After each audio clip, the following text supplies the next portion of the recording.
It's a Beatleplaces Podcast Special with Mark and Col. This time, the story of a hard day's night. Hi, welcome back. You're listening to Col and Mark with the Beatleplaces Special, all about a hard day's night premiere in Liverpool. Hooray! Hope you're enjoying the special edition so far. And just to give Mark a chance to relax his vocal cords just before he does his Luciano Pavarotti tribute act, he's booked up for tonight. I don't know, you haven't told me about this. Up at the British Legion tonight. Let's enjoy a hard day's night quiz from yours truly. And it's simply this. I've sprung this on Mark. He never knew it was happening. Go on then. Just a little quizzy poos. And what you got to do is guess who said the line from the movie. Go on then. That's it. That's the quiz. Right. So if you don't, that's the rule. And, are you doing the answers straight after the quiz? I'm going to give you right or wrong. All right, I'll give you an answer. So let's have your eyes down. Your ball points out. So it's live as we and do it. It's going to be conducted live. Here we go. Right, I'm ready for you. Your starter for 10, Mr. Right. Glenister. Right. Who said this? Which Beatle said this? Go on. Maybe not. Which Beatle? Sorry we ate your field, mister. That was George. Well, that I know of, it was Ringo. Was it? Oh, all right then. Did he change his name to George? Later in life, yes. Right, okay. It was Ringo then. It was Ringo, it says. How about this? Who said this? I now declare this bridge open. That was John. It was John. And you're right as well. Before you go any further, can I just got a little bit of go on. A trivia about that? Because where he says, I now declare this bridge open, John improvised with other versions. Instead of bridge, he'd try synagogue, fish and chip stand, etc.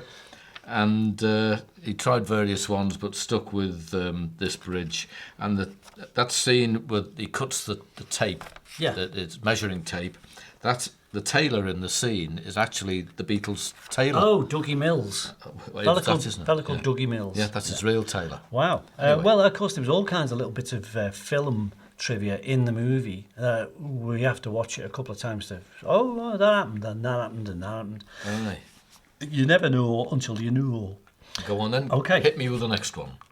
Okay, who said this? And you might have a random thought about this one. There you go. Hiding behind a smokescreen of bourgeois cliches. I would say that was Ringo as well. It was Ringo, yeah, well remembered and well answered, yes, and good posture. Thank you. Who said this? She knitted him. As in knitted. Knitted. She knitted him. Paul. John. Yeah. There was a bit more in the dialogue there, but that's the end punchline joke, if it is a punchline. Right, who said this? Stop being taller than me. That's Norman Rossington. It is Norman. I was going to throw you a little wobbly one there, and that was it. Norman Rossington. What's an interesting fact about Norman Rossington while we're here stood next to each other at this bus stop? Go on then. Norman Rossington. Yeah. Go on, tell me. Well, he was in this movie. He was. And he was Norman Rossington. And he came from Wavertree in South Liverpool. And his parents were born in Barnston in the Wirral. But the main fact was he appeared in a Beatles movie and an Elvis movie. A real Elvis movie. I can't remember his name in the movie as an actor.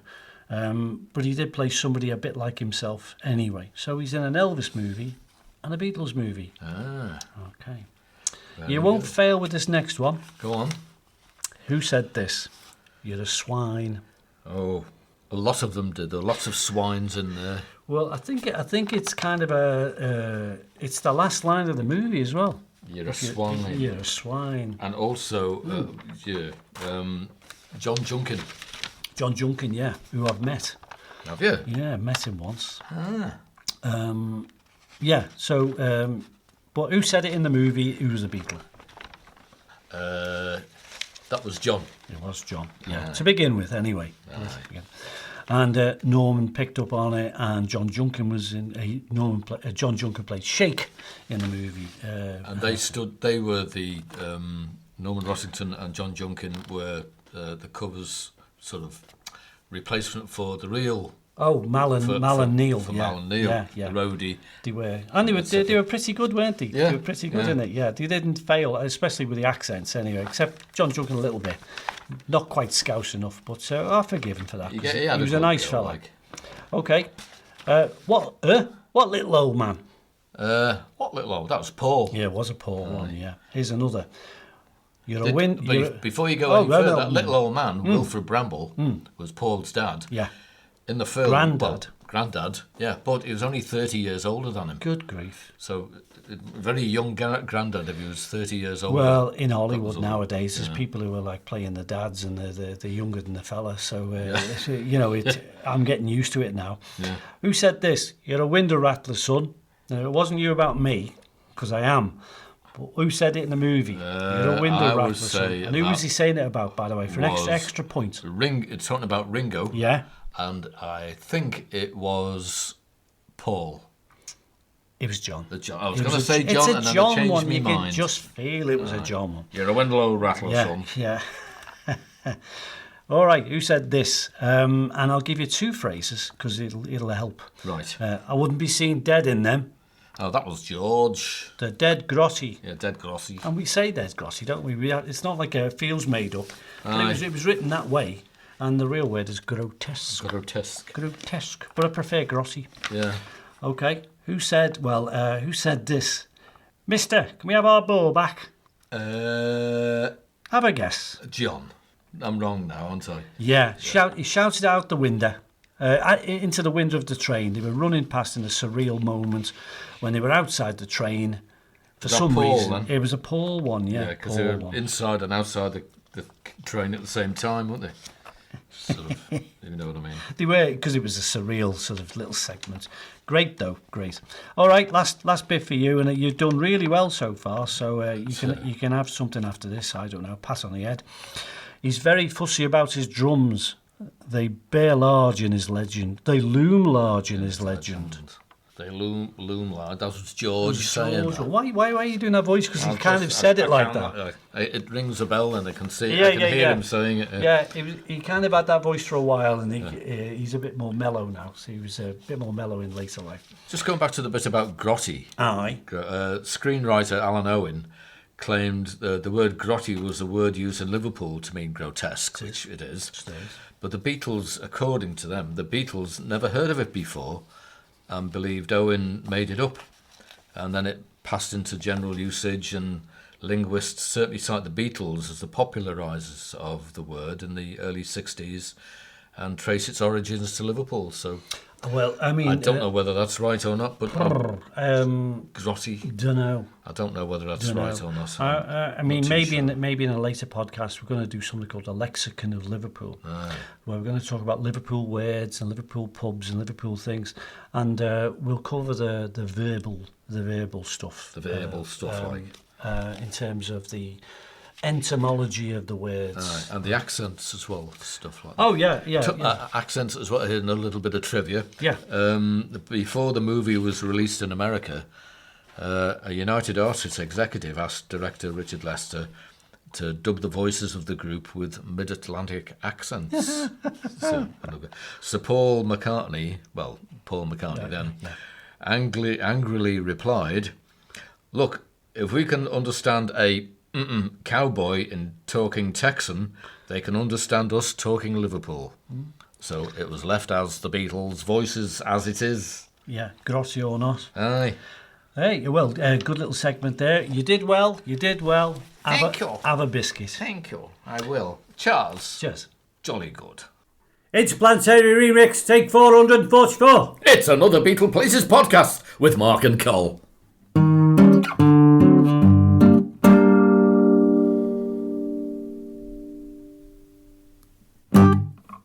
And we're back. Hey. From where, I can't say. Down there. Well, let's do a quick head count. You're all still here. Yeah, yep, 3.5 people. I'm here, sitting here, you're there. So we can happily carry on with the continuing story of the Beatles and their A Hard Day's Night premiere in Liverpool on the 10th of July 1964 at around 6 o'clock. So, let's carry on. We're going to talk about the countdown of the visit. Aye. A more detailed draft programme was written by the town clerk shortly after this letter was sent on the 10th of June. That's right, the route and everything, yeah. Where they were going and everything. So it was intended for the Lord Mayor, the Chief Police Constable and all the charity heads. The memo concerned gives some interesting insights into the plan and a little guesswork as they counted down to the day of the big visit. Because it was becoming a big visit, wasn't it? It was really bigger and bigger. People were getting very excited. So what was in it? The memo reports as follows. When the plane arrives at Speke Airport, it will probably be carrying the following people. Brian Epstein, the 4 Beatles, thank goodness. Naturellement. David Jacobs, who was as a radio presenter. Yeah. Derek Taylor, who was Brian Epstein's assistant. And 2 road managers. Namely? Mal. Norman Rossington. Yeah. And Peter Glaze from Crackerjack. Yeah. No, Neil and Mal. Yeah. Neil and Mal, great Neil and Mal. We're going to cover Neil and Mal 1 episode from now, 1 or 2 episodes from now. Cheers, Mark. So it doesn't sound much, does it? I mean, the anticipation is there'll be hundreds of people pouring off this plane, but not much as entourages. Is that the right way to spell it? Entourage. Entourages go. Because nowadays you look at entourages, I mean, you get everyone from the poodle groomer to the hairstylist to their eyebrow shapers. They're all turning up on the same bloody thing, and it goes bonkers. It does, it aye. And as Mark mentioned, a fellow called David Jacobs was in the ensemble of the entourage, and he was a big deal at the time. If you remember very famous that time on the telly, on the radio. Nice, polite, posh fella, and he presented a very popular show called Jukebox Jury. Amongst other things he did, sort of pop-related quiz for the hip and young happening people to watch. They used to hold up would you give it a hit or a miss? They'd listen to a little bit of the song. Yeah. A group of about 4 people, famous people.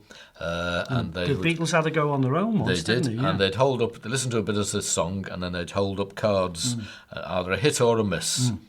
And sometimes, if they gave it a hit, well, whatever, or a miss, this person who sang the record would appear behind the screen and in tears. Hopefully, every time that the guest was on, it would be a hit. But occasionally, that some people said, "Oh, it's a miss. It's a load of rubbish." And well, here he is tonight, totally shattered. So you've ruined his night. Career ruined. Here he is in tears. So it was a bit dodgy that sometimes. Who was going to come on? Entertainment, they call it. But it was good, though. Entertainment. X Factor's done it since. Here we go. Pop Idol, you name it.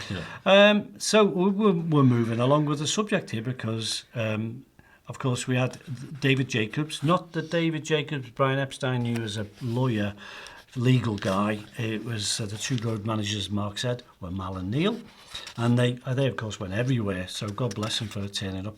But the memo went on to mention that there would be only 3 cars to take the entourage. So the first was like an open car with the Beatles in them. Second would contain Epstein, Derek Taylor, Mal, Neil, and a few of the charity people and treasurers, important people who you're meant to be seen with. And David Jacobs, poor David Jacobs, he was in the last of the cars. 3 cars, that was it. Not a big deal, is it now? You get all kinds with more than that. So when the cars reached the town hall in Liverpool, the first 2 cars would go into the building, because you can go around the back, can't you, so to speak. Yep. And the third would take David Jacobs to change in a bank.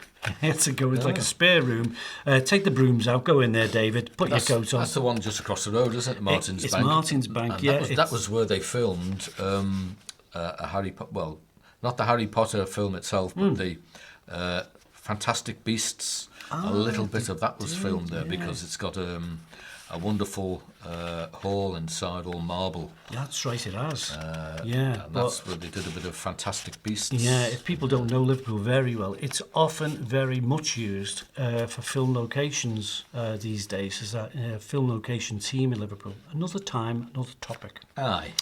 So back to Liverpool, back to the Beatles, back to a hard day's night. So there was poor David Jacobs in his underpants, getting changed in Martin's Bank with people going past and going, "I want to cash this cheque, please." Cashier number 3, please. So the Beatles and Brian Epstein and Derek Taylor would immediately go straight into the Lord Mayor's room, leaving Mal and Neil just in the hall, twiddling their thumbs. Aye. But interestingly, there's a bit of a typed paragraph in all the stuff I was looking at from the library. Oh, aye. And if you didn't know, and most people don't, there was a possibility Cilla Black was going to join them on the plane as well, because she was a NEMS artist. Oh, right. Very close to being a good mate of Brian Epstein, and of course she knew the band really well. But she didn't travel up. She just thought it was too formal. It would divert their interest. It would be wrong. And so good of it not to interrupt them and give them their day in the sun, and she appreciated it, I think, very much.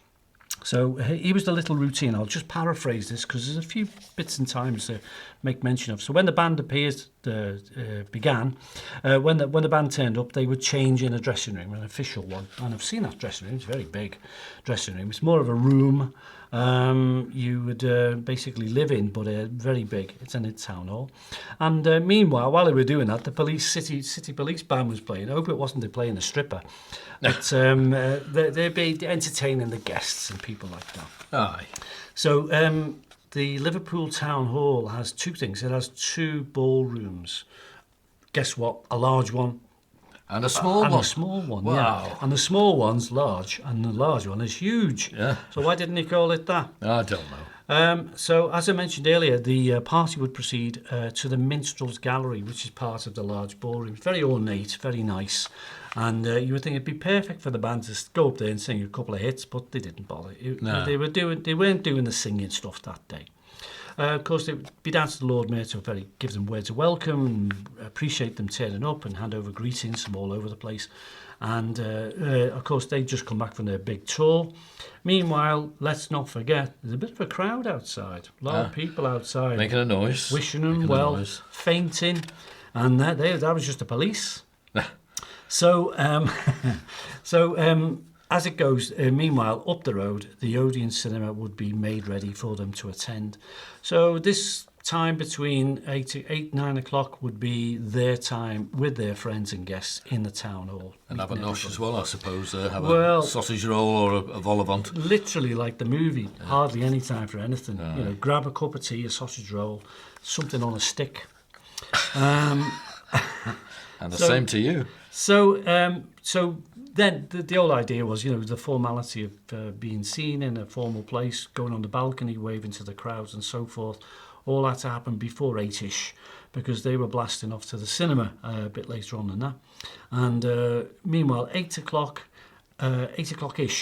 the band, the Lord Mayor, Brian and a few others would have a little meal together. So there was food provided by the sounds of it, Mark. So I'm sure veggie stuff was there for Paul. No, he ate meat. He ate meat then, didn't he? He did, yeah. So he ordered pork and chicken and steak. No, I don't know what he ordered. So meanwhile, up the road at the cinema, the guests are pouring into the cinema, if they can afford the tickets, that is. And when it rolls around to about 9:15 in the evening, the Beatles would go up to the cinema, go into another dressing room and make ready for their appearance in a royal circle for the movie. And there would be a little interview, which I didn't know about really, but there was a little interview. And 5 to 11-ish in the evening, the film was expected to end. But guess what? The memo says that the audience remained standing because they were going to play the national anthem. So can you picture that? I used to do that at the end of the film, didn't No, you? Yeah, I can remember going to the pictures when I was a little lad and they played the national anthem at the end of the film. And did you stand? I think I did, because I would have got a thump off my mum if I hadn't. So it must have been the policy of the cinemas at the time. But, yeah, I think it was. Now I don't know if the Liverpool City Police Band were playing that, particularly national anthem. Could well have been, yeah. But you can have a guess. So there we are, up to that point with that. Has Mark got any more trivia to tantalise our listeners? Well, funnily enough,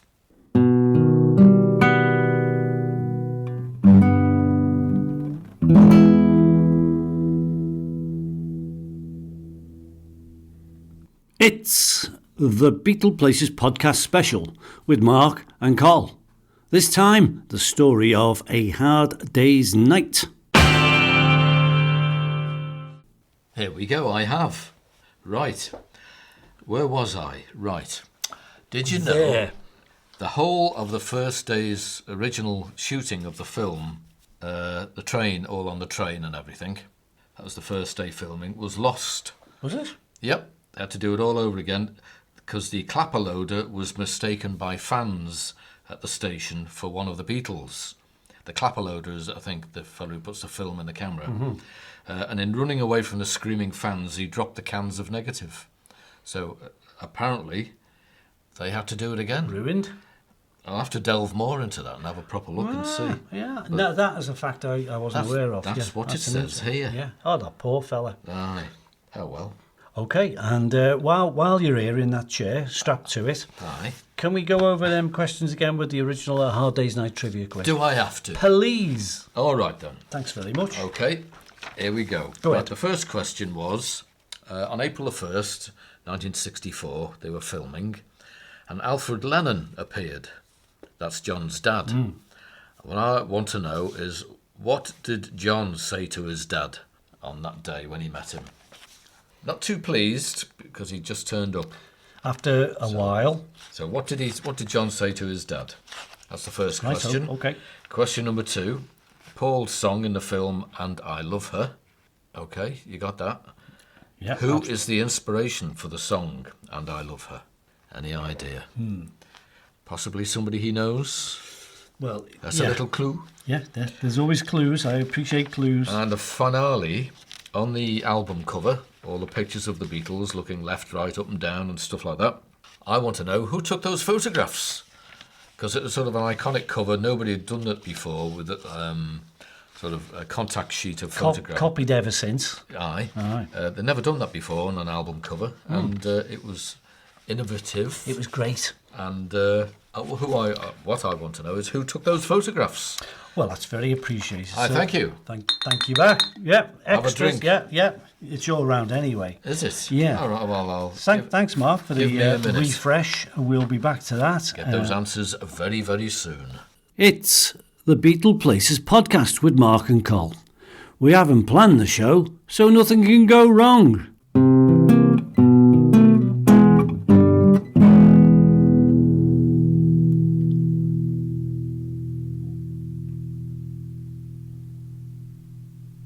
Right. The press on the Hard Day's Night. Premier, Here we go with Liverpool, some 10th of stuff July. all about them. Great. So it'll be the Liverpool Echo and all sorts of people. The press arrangements for such an eventful day were also given a mention in the council briefs and seem low-key by comparison to modern premieres because they had red carpets and flashing lights and people. Oh, you can picture all it dressing up. nowadays. Tom Cruise and stuff like that. Yeah, it's Yep. overload, So isn't it? only 3 press photographers were allowed into the town hall, and one of them was from the Liverpool Daily Post. So no photographers were allowed inside the Odeon. Oh, well, So you that's can't. good, because you're watching a film, aren't you? Not photographs. Only the press conference at Speke Airport was a free-for-all for all reporters, TV crews, etc. And the council notes also reveal that 2 photojournalists from the Saturday Evening Post on Fifth Avenue, New York City, attended that day. Mr. John Lenoir and Miss Judith Gurevitz. Oh, I don't know them personally, but No, I've never heard of them before. They were in town because The actual calling card is still in the council archives. I've seen it. Yeah, Have you? Nothing special. No, it's a calling card. Just a isn't it? card, It's yeah. just a visiting card, yeah. What do you expect it to be, for God's sake? Not much. So they come far, but were told if they wanted pictures from inside the town hall, they could only use the photographs that were syndicated, so the ones that were already taken. So. I see. Other interesting footnotes include 714 guests were invited into the town hall. Oh. So, come in, lad, come in. Not you. No trainers, sorry. 33 staff were on duty at the town hall. I bet they had a good night. Yeah, and they ate what was left behind. 20 programme sellers were hired for the event. And I wonder what was pinched from there as well. You can imagine, though, can't you? A premiere rehearsal Got to be French. was conducted on the morning of the 5th of July at the Odeon. So a bit of a run through. Yeah, so a line of people. Aye. Someone was pretending to be the Duke of Edinburgh and his yeah, horse. Yeah. And come this way, your Trigger. eyes. Was that Trigger? No. Invited guests were given green town hall passes, and the caterers were given white passes with red writing on. Oh, I love the detail of it, don't you? The details are fantastic. Thanks, Why Mike. red writing, I do not know. It's just the strange facts of something being organised needs an attention to detail. And God knows they had enough struggle when they did the Japanese tour. That was hyper organised, and nothing compared to this. Very informal, really. They rebelled about that as well, didn't they? They had a good laugh, really. They delayed things and watched the Japanese go bananas because things weren't running properly. Well, they didn't get bananas at the town hall. What they did have, thanks Mark, was the thing I found when I was researching the notes on the occasion. I was going through the Hard Day's Night stuff because it's all in the council archives. The strangest thing I found from the council records regarding the civic reception is some correspondence from a lady called Mrs. Kennedy, who lived in a place called Oxton in the Wirral, and she wrote to the town hall, the Lord Mayor especially, a lot earlier on when sort of everyone got wind of the Beatles actually turning up, and she asked if she could allow her own singing group to attend the civic reception. Singing group. They were called the Camelaids Men. Original. Yeah, well, we know what that means, don't we? Because we're local. But Camelaids is the name of the huge shipbuilding yard based in Birkenhead on the dockside there in Tranmere. And the Lord Mayor said, yeah, that's fine, yeah. So he responded, and he was keen on the idea. And what is in the actual archives is a reel-to-reel recording of them singing a song. What song is it? It's called Welcome Home. No place like home. That's very apt. Very good. Very apt. And what the Lord Mayor was, he didn't invite the Camelaids fellas in because they would have been soggy and wet and overalls and blah blah. So he agreed to play their tape. So I'm sure that was just in the background somewhere while the band were munching on chipolatas and enjoying the atmos of the town hall and the guests and the friends.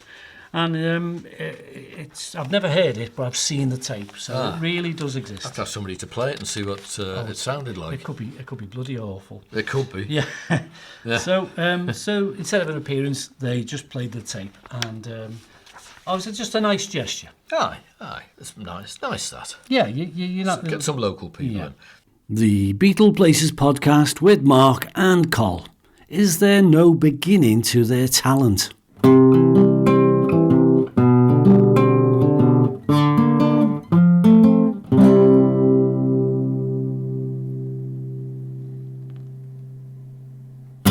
Tell us a bit more. Right, well, actually, there were invite lists. There were two of them, actually.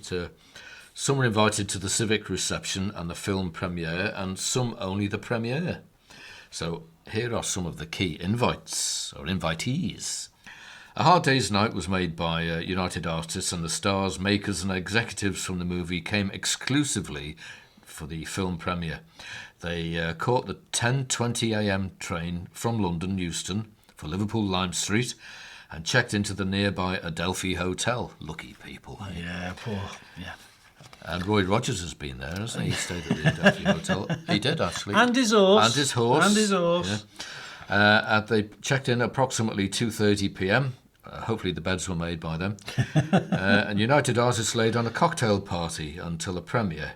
And the key attendees were William Shenson, who's the producer of A Hard Day's Night, Alan Owen, who wrote the thing, Dick Lester, the director, Victor Spinetti, who was the big friend of the Beatles, wasn't he? He was the TV director. Yeah. He's been with them quite a while. And he was in all their movies. And Lionel Blair, that's him tap dancing, by the way. Lionel Blair, the actor and dancer, he was in it, playing a dancer, funnily enough, and a choreographer.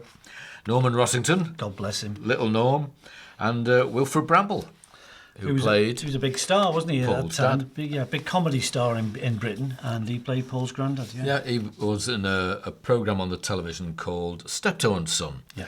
And one of the things they said a lot in Steptoe and Son, his son said, "You dirty old man." And that's why the obverse of that is he's very clean in the film. Because he was very respectfully clean. Nice. And he was from Ireland, Wilfred Bramble. Yes, he was. And in the film, he spoke in his normal accent. So he talked like that, normally. Oh, to be sure, he's a fine fella. He is. Oh, he's all right by me. So that's what they did. Grandman. Wilfred Bramble. Blimey. All right. Yeah. Thanks, Mark. Okay. If you love the Beatles as much as we do, then that's twice as much as we half expected. Is that right? It's the Beatleplaces Podcast with Mark and Col. So, what can I tell you more? There's more. The other invite There's list. more? There was another invite list. Don't Wow. forget. There were two. So these would have included local dignitaries. Now, some you know, some we know, some you'll never know. A fella called key personnel were, I don't know, let's say the movers and shakers in Liverpool. Let's say that. So Mark will know a fella called Rushworth, because he owned the local music shop. That's where Paul and George and John went for their instruments. Pete Best got his drum kit from there. Rushworth, W.J. Rushworth. You buy your records there as well. He probably never met the band in his life. No, I've bought some records from Rushworth's as well. Well, I got a guitar from there, but that's another story. And that's probably my first one, I think. Right. A fella called John Moores. He was a huge, let's say, a successful man. Very successful. And he was a local guy, and he was the guy who instigated the John Moores Art Foundation. And he was the guy who created an art competition every year. And Stu Sutcliffe applied one of his paintings. It was a triptych painting he sent in, can't remember the year, 1960, 61.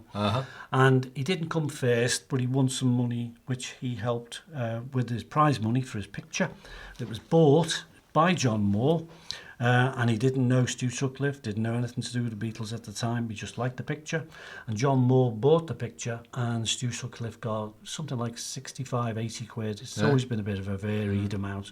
And with that, he bought a bass guitar, and he made a little bit of history himself as a Beatle. Yeah. John Moore's, he ran Littlewood's pools as well, didn't Yeah, he? The sort of pools like company. a very early gambling syndicates that everybody did. And Littlewood shops as well, the And clothing shops. Chain stores, shops, Yep. Very successful man. And little. Yeah. He was a little guy. The statue outside Littlewood's, the shop in town, is quite big. He's on a plinth and I'm taller than him. Yeah. Yeah. And God love him, he's not around anymore. So who else came on this invite list? Well, there was Ray McFall, who was the owner of the Cavern at the time, good friend of the band. Bob Wooler was on the invite list. He was the MC DJ at the Cavern. Very influential man. I believe he was a very nice fella. Harry Epstein was invited too, Brian's brother and sort of business partner, let's say that, part of NEMS, because it was his dad. Sorry, I beg your pardon, it was his dad. Again. Yeah. Harry Epstein, Brian's father, came and he brought Clive, Brian's brother, with him, all part of the NEMS empire. Who else came? Well, George's parents, Harry and Louise. Harry Harrison, George's brother, came along with his girlfriend. Mr. and Mrs. French, more relatives of George. Jim and Peter McCartney, who were they? Jim and Peter McCartney were Jim and Mike McCartney, because Paul used his middle name and so did Peter Michael McCartney. Mike McCartney. It's James Paul McCartney. Yes. And Peter Michael McCartney. Yeah. Who else was on that invite list? A fella called Albert Kendall. You'd probably know him as Uncle Albert, because there was a song made up by Paul about his uncle. Uncle Albert. Uncle Albert. And Paul invited quite a few of his family along, including Owen and Dilys Moen. And they ran a local pub that Paul used to go to as a young fella. Joseph and Joan McCartney, Henry and Jane Harris, his Auntie Gin, in other words. Frida Kelly came along. And Frida Kelly was the secretary for Brian Epstein, and she began the Beatles fan club. Very influential person, nice person, and I used to work around the corner from her. Who else came along? Ringo's family got an invite too. Mr. and Mrs. E. Graves. So that was Harold and Elsie Graves. They came along, as did Ringo's grandparents. But strangely, John's invite list didn't show his Auntie Mimi or even his wife, Cynthia, on it. Did they not appear at all? He was sent a list at the last minute, and typically he filled it in very late. So he invited his Uncle Norman, Norman Birch by name, who was his uncle, who ran a garage in a place called Gattaca. And he in turn had 6 tickets, so he brought along, imagine that this way round, he brought along his auntie, his wife, Harriet, his half-sister, Layla, and Auntie Mimi came along as well, and Cynthia came along as well, but they weren't directly invited. Yeah. Very odd. It's probably, he said, we'll do it this way. Yeah, I suppose. Yeah, the invites were there. I mean, they took advantage of it. Back to front way of doing it. Yeah. Really. So, in terms of other people who weren't relatives, only Ringo brought somebody who was an old neighbour friend of his back in Madryn Street in Dingle, a lady called Mrs. Christian. So that was very nice. And that just formed part of the extra invite list, the people bit, the people they knew, the people they loved, family and friends. Like Paul as well, he invited his dad.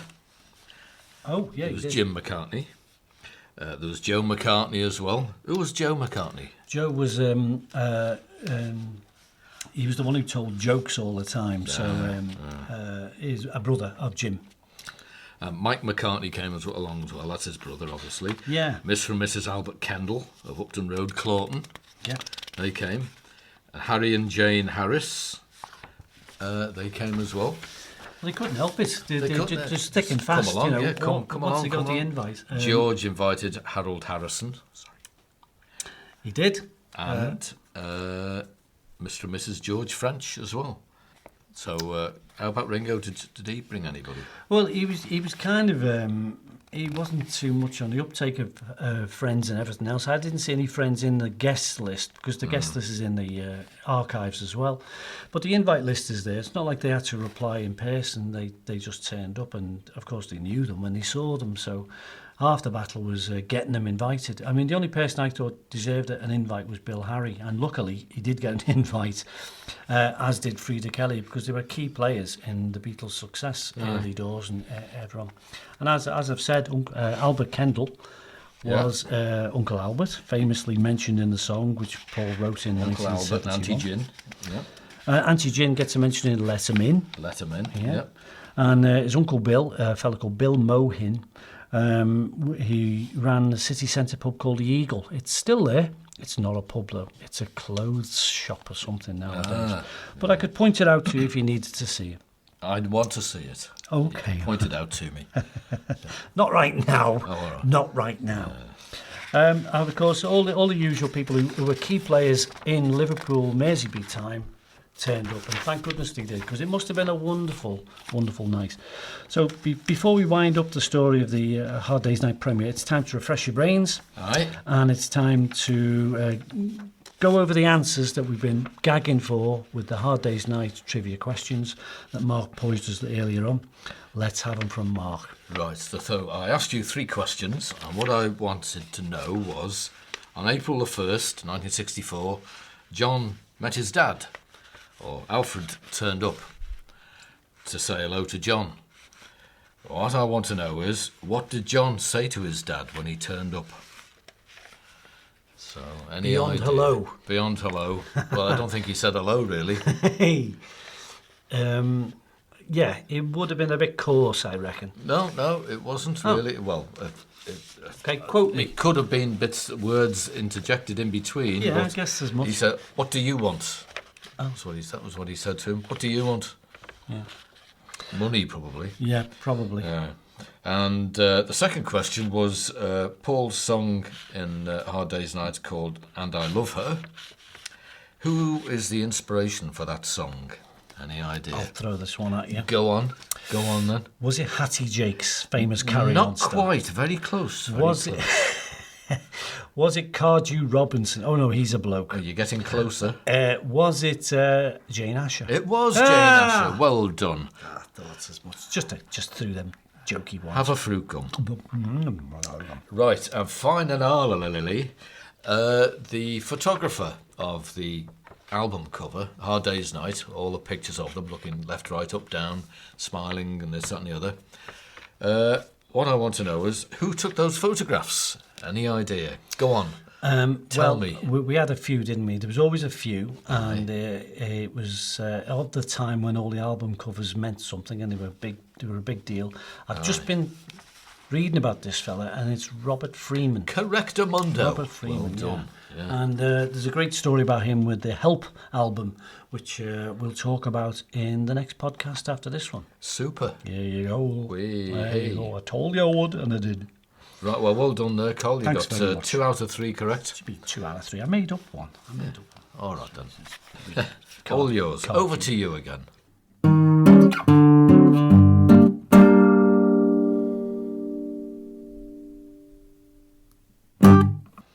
So we're wrapping up the story of A Hard Day's Night and the premiere in Liverpool on the 10th of July in 1964 with some final facts and figures. So if you happen to need to know, you can always tell this to people at random in the street that over 200,000 people line the streets of Liverpool that day and the city centre and the outskirts to wave to their favourite Fab Four.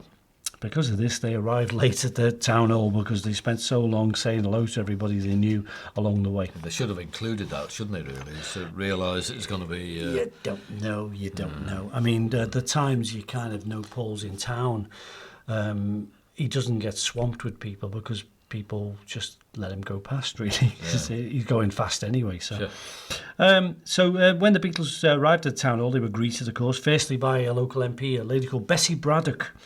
And she was a larger-than-life character, to say the least, and very much a campaigner for all the right sort of stuff as an MP was, as she was a Labour councillor.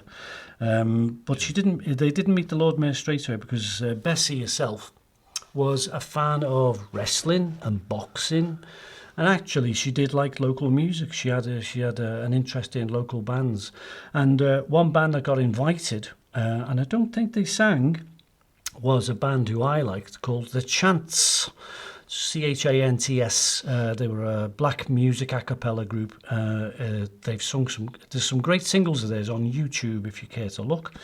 And The Chants were invited to the event, and in a manner of speaking, the Beatles knew them anyway because they had one or two of the singers in the band were played with them to accompany them in the cavern once or twice in their time. Yeah. But sadly, they didn't get a chance to sing because it would have been really interesting to sing an a cappella song. You know, they sang lots of stuff, but I can't think of anything they've done lately. now you mention it. There you go. But anyway, the thing was, the other key factor was the Beatles were asked to appear on the balcony, the big famous balcony that they'd been filmed at. They were asked to appear on it twice, and they actually had to turn up twice. And I think that's the bit where John kind of made a salute of some kind, where he suggested he might have made a Nazi salute. No, I'm not entirely sure. I don't think so. You never know. In poor taste anyway, but you can never know. Yeah. So the civic reception and the film premiere, of course, a huge success because I thought the film was great anyway. Yeah, I love it. And the film itself was a big worldwide hit. And what the Beatles have said about the whole day themselves was they remember it being one of their best ever days. So there's no two ways about it. A Hard Day's Night was an important film for them and a big day out for everyone else. Hooray. So, that's it really. The ins and outs, ups and downs, lefts and rights of A Hard Day's Night premiere in Liverpool on the 10th of July, 1964. I was just a young lad then. Oh, it looks like it. And hope it was worth the wait, really. We're going to have some more specials coming up and a bit later on, a later podcast. Yeah, see how this one goes. Yep, it's time to go because it's nearly my bedtime. Give me kippers of steam, wash me socks and...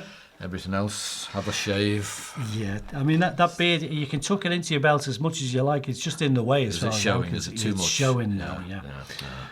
Cheers, Mark. So, one and all, just let's say on behalf of us both, it's been nice to do this special with you. A bit of a different show. Quite a long show tonight. A long show. And if you've been jogging, I'm sure you've gone around the track twice. But thank you for listening. And, of course, subscribe to our little podcast thing on Audible and Spotted Dick and Apple and all the rest that are out there. So many thanks to all the people who are Instagram followers too, because I do know you're there. And I'd love to call you all by name, but that'd be just daft.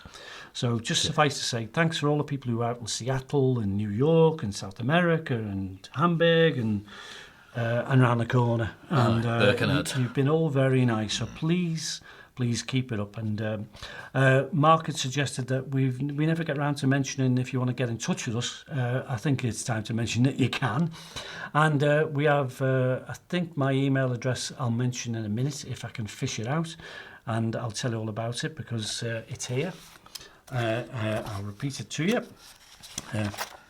Right. That's turning pages. Yeah, I'm turning pages. It's well rehearsed. Very professionally unprofessional. But it was here once upon a time. And I've got it now. Right. So if you'd like to contact the show, speak to Mark, speak to me in a sort of readable way. But type slowly, please, because we're very slow readers. And if you can reach us regarding the show, nothing else. We don't give recipes out. We don't give health hints. No. Certainly not beauty tips. Certainly not. So you can reach Beatles Podcast with Mark and Col via the following email address. Are you ready? It's beatleplacesinquiries@gmail.com. And inquiries is spelled with an I for indigo. So if Mark cares to read that one out professionally with his nice deep dull tones. So Beatleplaces Inquiries, so that's INQUIRIES. So Beatleplaces Inquiries @gmail.com. God bless you. Done. God bless you. Thank you for getting in touch. If you do, when you do. But, no rubbish, please. So I think we've pretty much done it. So you've been all very nice and you're all very patient listening to our long show.